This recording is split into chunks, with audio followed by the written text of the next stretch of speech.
దేవుని మాట కార్యక్రమానికి ప్రతి ఒక్కరిని ప్రేమపూర్వకంగా ఆహ్వానిస్తూ ఉన్నానండి. దేవుని పెట్ట ప్రతి ఒక్కరికి వందనాలు. నువ్వు చేరలేను అనుకుంటున్న స్థాయికి దేవుడు నిన్ను చేర్చగలడు. నువ్వు కోల్పోయిన దానికన్నా గొప్పదే దేవుడు నీకు అనుగ్రహించగల దేవుడు. నువ్వు ఊహించలేనంత ఆశీర్వాదాల చేత దేవుడు నిన్ను నింపబోతున్నాడు. మనుషులు అంటున్న మాటలను బట్టి వారు నిన్ను చిన్న చూపు చూస్తూ ఉండగా ఇంకా నా పరిస్థితి ఇంతేనా, నా స్థాయి ఇంతేనా అని అనుకుంటూ ఉన్నావు.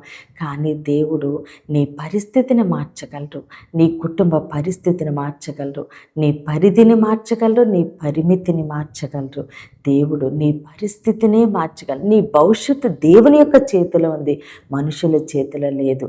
దేవుడు నిన్ను ఆయన చేతులతో ఎత్తుపట్టి దీవించి ఆశించి ఒక ఉన్నతమైన స్థానంలోనే దేవుడు ఉంచబోతూ ఉన్నారు. అయితే ఈరోజు దేవుడు మన కొరకు సిద్ధపరిచిన ఆయన శ్రేష్టమైన వాగ్దానం చూద్దామండి. ఇర్మియా 33వ అధ్యాయము 22వ వచనము.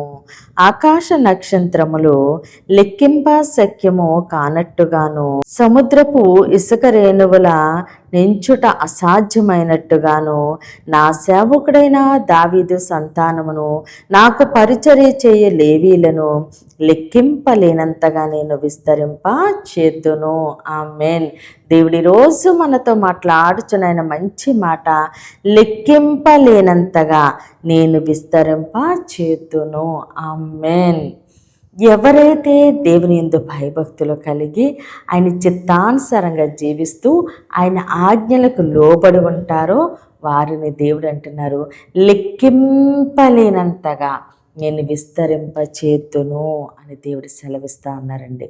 కాబట్టి మన కుటుంబ పరిస్థితి, మన బిడ్డల భవిష్యత్తు, మన జీవితము, పరిచర్య, వ్యాపారము, మన చేతుల కష్టార్జితము ఏదైనప్పటికీ మనం ఏది కలిగి ఉన్నా దేవుడు దాన్ని విస్తరింప చేయబోతూ ఉన్నారు.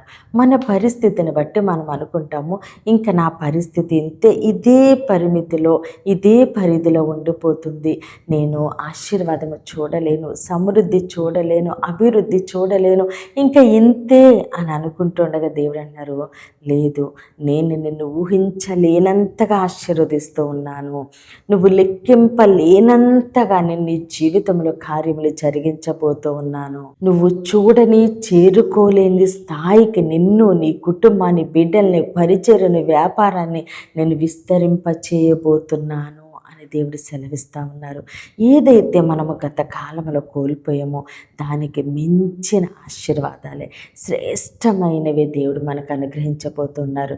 దేవుడు మన జీవితంలో ఏది చేసినా అది మన మంచికి, శ్రేష్టమైనది, మేలుకే దేవుడు మనకి దీవించి ఆశించి అనుగ్రహించబోతున్నారు. కాబట్టి ఈరోజు పరిస్థితిని చూసి, మనుషులు అంటున్న మాటలను బట్టి వాళ్ళు మనల్ని చిన్న చూపు చూసి మనల్ని వాళ్ళ మాటలతో గాయం చేస్తూ అవమానపరుస్తూ ఉండగా, ఇంకా నా పరిస్థితి మారదులే, ఇంకా నా బ్రతికే ఇంత అని అనుకోవద్దు. కానీ దేవుడు నీ పక్షంగా ఉంటే నీ పరిస్థితి మార్చి, నీ భవిష్యత్తును మార్చి, నీ జీవితాన్ని దేవుడు మార్చి, నువ్వు ఊహించలేనంతగా దేవుడు ఉన్నతమైన స్థానంలో ఉంచుతూ ఉండగా, అన్ని విషయాల్లో దేవుడు విస్తరింప చేస్తూ ఉండగా, సమస్త ఘనత, మహిమ, ప్రభావాలు మనము దేవునికే చెల్లిందామండి.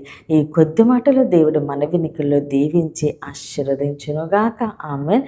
ప్రేర్ చేసుకుందామండి. అందరూ కనులు మూసుకుని ప్రేర్లో ఏకీభవించు. మహోన్నతుడ, మహాగణుడ, పరిశుద్ధుడా, నీకే స్తోత్రాలు, వందనాలు దేవా తండ్రి. ఇచ్చిన వాగ్దానం మా జీవితాల్లో నూరింతలుగా ఫలించునుగాక. దైవజనులు, వారి కుటుంబాలు, సంఘాలు, పరిచర్యలు యేసు నామములనే దీవించబడునుగాక. యెరూషలేముకు యేసు నామములనే క్షేమము కలుగునుగాక. ఈరోజు పుట్టినరోజు, పెళ్లిరోజు జరుపుకుంటున్న ప్రతి ఒక్కరికి సంవత్సరం ఒక ఆశీర్వాదకరముగా ఉండునుగాక.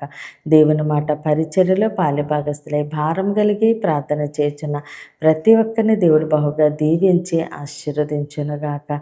యవ్వన బిడ్డలకి యేసునామములో మంచి భవిష్యత్తు కలుగునుగాక. వివాహాలు కావలసిన బిడ్డలకి యేసునామములో ఘనమైన వివాహములు జరుగునుగాక. మూయబడిన ప్రతి గర్భము యేసు నామములనే తెరవబడునుగాక. అనారోగ్యంతో ఉన్న బిడ్డలకి యేసునామములో సంపూర్ణ స్వస్థత, విడుదల కలుగునుగాక. ప్రతి బిడ్డ రాకపోకలందరినీ దేవుడు తోడుగా ఉండి క్షేమమైన ప్రయాణం యేసు నామములనే దయచేయనుగాక. అయ్యా, ప్రతి బిడ్డ నీ చేతులకు అప్పగిస్తూ చిన్న ప్రార్థన పాదసన్ని చేర్చుకోమని యేసు క్రీస్తు అతి పరిశుద్ధ నామందు బ్రతిమాలి వేడుకున్నాం మా తండ్రి. ఆమెన్. ఆమెన్. దేవుడు మిమ్మల్ని మీ కుటుంబాన్ని దీవించి ఆశీర్వదించునుగాక. ఆమేన్.